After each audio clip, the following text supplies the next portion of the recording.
தாமே பாடுபட்டதினால் பாடுபடுகிற நமக்கு உதவி செய்ய வல்லவராயிருக்கிற ஆண்டவராகிய இயேசு கிறிஸ்துவின் நாமத்தில் உங்கள் யாவருக்கும் என்னுடைய அன்பான வாழ்த்துக்கள். இன்றைய தியானத்திற்கான நம்முடைய தலைப்பு வெள்ளைக்கரு, ஒயிட் ஆஃப் அன் எக். வாசிக்கும்படி யோபு 19ஆம் அத்தியாயத்திலிருந்து 7 முதல் 21 வசனங்களை நாம் பார்ப்போம். இதோ கொடுமை என்று கூப்பிடுகிறேன், கேட்பார் ஒருவரும் இல்லை. கூக்குரல் இடுகிறேன், நியாய விசாரணை இல்லை. நான் கடந்து போகக்கூடாதபடி அவர் என் பாதையை வேலியடைத்து என் வழிகளை இருளாக்கி விட்டார். என்னிலிருந்த என் மகிமையை அவர் உரிந்து கொண்டு என் சிரசின் கிரீடத்தை எடுத்து போட்டார். அவர் என்னை 4 புறத்திலும் நாசமாக்கினார். நான் அற்றுப்போகிறேன். என் நம்பிக்கையை ஒரு செடியை போல பிடுங்கி போட்டார். அவர் தமது கோபத்தை என் மேல் எரிய பண்ணினார். என்னை தம்முடைய சத்துருக்களில் ஒருவனாக எண்ணிக்கொள்கிறார். அவருடைய தண்டுப்படைகள் ஏகமாய் வந்து எனக்கு விரோதமாய் தங்கள் வழிகளை உயர்த்தி என் கூடாரத்தை சுற்றி பாளையம் இறங்கினார்கள். என் சகோதரரை என்னை விட்டு தூரப்படுத்தினார். எனக்கு அறிமுகமானவர்கள் எனக்கு அந்நியராய் போனார்கள். என் பந்து ஜனங்கள் விலகி போனார்கள். என் சிநேகிதர் என்னை மறந்து விட்டார்கள். என் வீட்டு ஜனங்களும் என் வேலைக்காரிகளும் என்னை அந்நியனாக எண்ணினார்கள். அவர்கள் பார்வைக்கு நான் பரதேசியானேன். நான் என் வேலைக்காரனை கூப்பிடுகிற போது அவன் எனக்கு உத்தரவு கொடுப்பதில்லை. என் வாயினால் நான் அவனை கெஞ்ச வேண்டியதாயிற்று. என் சுவாசம் என் மனைவிக்கு வேறுபட்டிருக்கிறது. என் கற்பத்தின் பிள்ளைகளுக்காய் பரிதபிக்கிறேன். சிறுபிள்ளைகளும் என்னை அசட்டை பண்ணுகிறார்கள். நான் எழுந்தால் அவர்கள் எனக்கு விரோதமாய் பேசுகிறார்கள். என் பிராண சிநேகிதர் எல்லாரும் என்னை வெறுக்கிறார்கள். நான் சிநேகித்தவர்கள் எனக்கு விரோதிகளானார்கள்.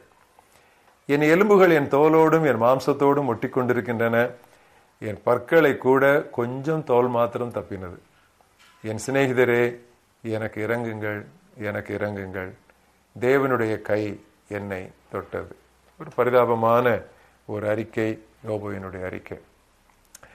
இந்த நாளின் மனப்பாட வசனம் ஆபகூக் 3ஆம் அத்தியாயம் 17ஆம் 18ஆம் வசனங்கள்.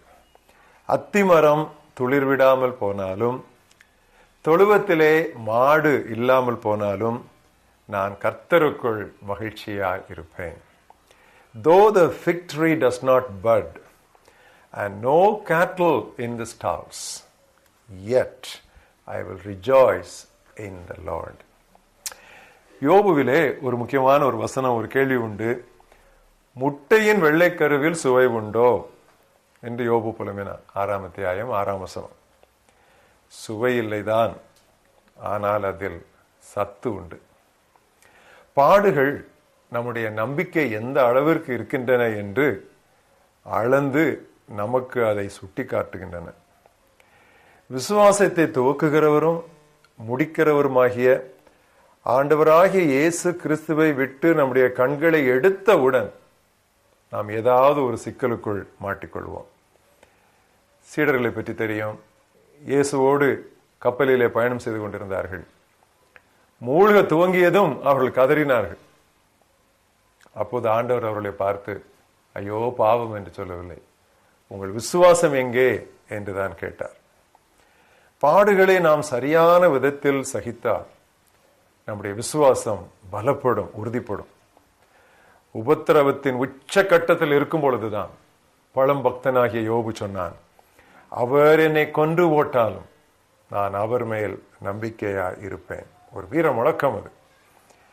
கம்யூனிச சிறைகளிலே பல ஆண்டுகள் சித்திரவதை அனுபவித்த ரிச்சர்ட் உம்ராண்டும் அவரது மனைவியார் சபீனா அம்மையாரும் தாங்கள் கற்றுக்கொண்டதை இவ்விதம் விளக்கினார்கள். சிறையில் நாங்கள் இறையியலை களைந்து இறைவனை கற்றுக்கொண்டோம். In prison we unlearned theology but learned theos, that is God. இதே பாணியில்தான் சீர்திருத்தவாதியான மார்ட்டின் லூத்தர் சொன்னார், உபத்திரவங்களுக்குள் நான் வரும் வரை திருவசனத்தின் சரியான பொருள் எனக்கு விளங்கவில்லை. உபத்திரவங்கள் தான் தேவ கிருபையின் முக்கியத்துவத்தை அதிகமாய் நமக்கு உணர்த்துகின்றன. சகோதரர், வாசித்த பகுதியிலே சகோதரர், அறிமுகமானோர், இனத்தார், நண்பர், வீட்டார், வேலைக்காரர், சிறு பிள்ளைகள் யாவரையும் கடவுள் யோபுவுக்கு தூரமாக்கினார். ஆம், மனித உதவிகள் நீக்கப்படும் போது மட்டும்தான் நாம் கடவுளை மட்டும் நோக்கி பார்ப்போம். அவரும் சில வேளைகளிலே தம்மை மறைத்துக் கொள்வார். முன்னால் தெரியாது, பின்னால் தெரியாது, வலது பக்கம் தெரியாது, இடது பக்கம் தெரியாது. அதை குறித்து யோபு விதமாக சொல்லுகிறான், இதோ நான் முன்னாக போனாலும் அவர் இல்லை, பின்னாக போனாலும் அவரை காணேன். இடதுபுறத்தில் அவர் செயல் புரிந்தும் அவரை காணேன், வலதுபுறத்திலும் நான் அவரை காணாதபடிக்கு அவர் ஒழித்திருக்கிறார். ஆனாலும் நான் அவரை பார்க்க முடியவில்லை, அவர் எங்கே இருக்கிறார் என்று தெரியவில்லை. ஆனாலும் நான் போகும் வழியை அவர் அறிவார். அவர் என்னை சோதித்த பின்பு நான் பொன்னாக நான் விளங்குவேன் என்று சொன்னான். மட்டுமல்ல, நாம் பாடுபடும் பொழுதுதான் மற்றவர்களுடைய வேதனைகளையும் உணர்வுகளையும் நன்கு உணர முடிகிறது. ஆலோசனை ஆலோசனை என்று சொல்லி இந்த நாட்களிலே ஆலோசனை கொடுப்பது ஒரு வரட்டு ஊழியமாகிவிட்டது. உணர்வில்லாமல் ஆலோசனை கொடுத்தால் அவர்களை யோபு எப்படி அழைக்கிறான்னு தெரியுமா? காரியத்துக்கு உதவாத வைத்தியர், அலட்டுண்டாக்கும் தேற்றரவாளர், வீணான ஆறுதல் சொல்வோர் என்று அவன் சொல்கிறான். இந்த நாட்களிலே கம்ப்யூட்டர்கள் கூட ஆலோசனை கொடுக்கின்றன. நமக்கு தேவை கம்ப்யூட்டர் ஆலோசனை அல்ல, காயப்பட்ட வைத்தியர்களே. wounded healers, they are the need of the hour. சிலுவையில் நொறுங்கிய இயேசு இன்று நமக்கு, நமது புண்களுக்கு எவ்வளவு கரிசனையாய் மருந்திடுகிறார் பாருங்கள். அவரை போல் ஆறுதல் தருபவர் எவரும் இல்லை அல்லவா? நமக்குள் உறங்கி கிடக்கும் ஆன்மீக சக்திகளும் நமக்கு பிரச்சனைகள் வரும்பொழுதுதான் துள்ளி எழுந்து செயல்பட ஆரம்பிக்கின்றன. ஒரு பாம்பையோ ஒரு வெறி நாயையோ பார்த்து விட்டால் போதும், எவ்வளவு வேகமாய் ஓடும். அப்பொழுதுதான் நமக்கு இவ்வளவு வேகமாய் நம்மால் ஓட முடியும் என்று நமக்கு தெரியும். ஸோ ஆழ்கடல் அனுபவம் நம்மை ஆழ்த்த அல்ல, நம்மை ஆளாக்கவே ஆண்டவர் அனுப்புகிறார். நானும் என் தம்பியும் எங்கள் வீட்டில் எங்கள் பெற்றோருக்கு இருவர். அப்பா எங்களை குளத்திற்கு குளிக்க கூட்டிக் கொண்டு போவார். மற்ற பெற்றோர் எல்லாம் தங்களுடைய பிள்ளைகளை உள்ளே நீந்து விடுவார்கள். எங்கள் அப்பா எங்களுக்கு வாளியும் மகம் எடுத்துக்கொண்டு கரையிலே இருந்து தான் குளிக்க சொல்லுவார். உள்ளே போகக்கூடாது, ஏதாவது பிரச்சனை வந்து விடும் என்று சொல்வார். முடிவென்ன?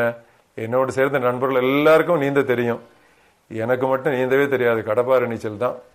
ஆண்டவர் சொன்னார், யாராவது இடையூறு உண்டாக்கினார் அவன் கழுத்துல கல்லை கட்டி நீங்க தண்ணியில போடுங்கன்னாரு. என்னை வந்து கழுத்துல கல்லை கட்டியே போட வேண்டியது, சும்மா போட்டாலே நான் மங்கிடுவேன். அப்ப நமக்கு அந்த ஆழ்கடல் அனுபவம் வரும் பொழுதுதான் நம்முடைய தசைநார்கள் பலப்படும். பாடுகளின் வேலைகளே வெளிப்பாடுகளின் வேலைகள். ஒன்றுமே இல்லாத வெறுமையான தீவு ஒன்று யோவான் பாடுபடும் பொழுதுதான் வருங்காலத்தின் மகிமையான வெளிப்பாடுகள் அவனுக்கு கிடைத்தன. ஆம், பெருங்காற்றில் அடிபடும் மரங்கள் ஆழமாக வேர்விடும். அத்திமரம் துளிர் விடாமல் போனாலும், தொழுவத்திலே மாடு இல்லாமல் போனாலும் நான் கர்த்தருக்குள் மகிழ்ச்சியா இருப்பேன். ஜெபிப்போம். நல்ல ஆண்டவரே, நாங்கள் உம்மை ஸ்தோத்திரிக்கிறோம். பாடுகளும் பிரச்சனைகளும் எங்களை அமிழ்த்தி ஆழ்த்தி ஒன்றுமில்லாமல் ஆக்குவதற்காக அல்ல, அவைகள் எங்களுடைய வேர்களை ஆழப்படுத்தி எங்களுடைய தசைநார்களை உறுதிப்படுத்தி எங்களுடைய விசுவாசத்தை பலப்படுத்துவதற்காகவே என்று நாங்கள் புரிந்து கொள்ள இந்த காலை வேளையிலே தேவரீர் எங்களை தட்டி எழுப்பினதற்காக நாங்கள் உம்மை துதிக்கிறோம். இப்பொழுதும் ஆண்டவரே, நாங்கள் வாசித்த இந்த பகுதிகள், தியானித்த இந்த வசனங்கள் எப்பொழுதும் எங்கள் இருதயங்களிலே, குறிப்பாக ஆண்டவரே நாங்கள் பாடுகளின் வழியாக செல்லும் பொழுது துணித்துக் கொண்டே இருக்க வேண்டும் என்று நாங்கள் செபிக்கிறோம். யோபுவை போல கர்த்தர் எங்களை கொன்று போட்டாலும் நாங்கள் அவர் மேல் நம்பிக்கையா இருப்போம் என்கிற உற்சாகமான வார்த்தைகள் எங்கள் உதடுகளை விட்டு என்றுமே அகல வேண்டாம். ஆண்டவரே, உம்முடைய கரத்திலே இந்த நாளிலே எங்களை ஒப்புத் தருகிறோம். நாங்கள் செல்லுகிற பாதை எவ்வளவு கரடுமுரடாக இருந்தாலும் கர்த்தர் எங்களோடு இருக்கிறீர் என்பதை மாத்திர நினைவுபடுத்த எங்களுக்கு உதவி செய்யும். இயேசு கிறிஸ்துவின் நாமத்தில் ஜெபிக்கிறோம் எங்கள் ஜீவனுள்ள பிதாவே, ஆமென்.